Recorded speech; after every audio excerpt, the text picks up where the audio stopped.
આ ન્યૂઝના પ્રાયોજક છે CSC બાલ વિદ્યાલયા. લાહોરી ઝીરા, હર કોઈ પીરા લાહોરી ઝીરા. વલસાડ સિટી પોલીસે શહીદ ચોક આંધિયાવાડ ઘરમાંથી થયેલ ગરફોડ ચોરીનો ભેદ ઉકેલ્યો. ધોબી તળાવમાંથી ચોરી સમને ઝડપી પાડ્યો.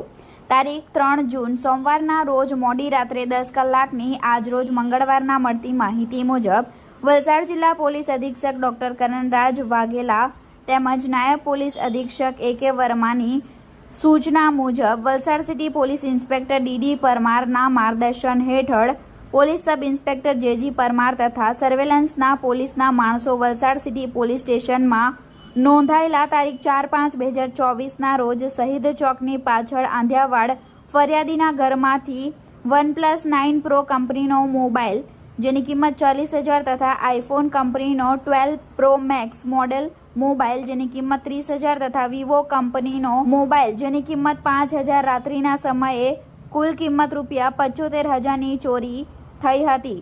જે ચોર ઇસમને શોધી કાઢવા માટે ટેકનિકલ સર્વેલન્સ તથા હ્યુમન સોર્સના આધારે માહિતી મેળવી ઘરફોડ ચોરી કરનાર ઇસમ શોએબ ઉર્ફે બટાકી રમઝાન જબ્બાર શેખ ઉંમર વર્ષ 21 ધંધો કલરકામ રહે મૂળ ધોબી તળાવ બિલાલ મસ્જિદ વલસાડ હાલ જય અંબે રેસિડેન્સી ફ્લેટ નંબર 405 જિન્નતનગરની સામે કોસંબા રોડ વલસાડ નાઓને ચોરીના મુદ્દામાલ સાથે ઝડપી પાડી વલસાડ સિટી પોલીસ મથકે હાજર કર્યો હતો.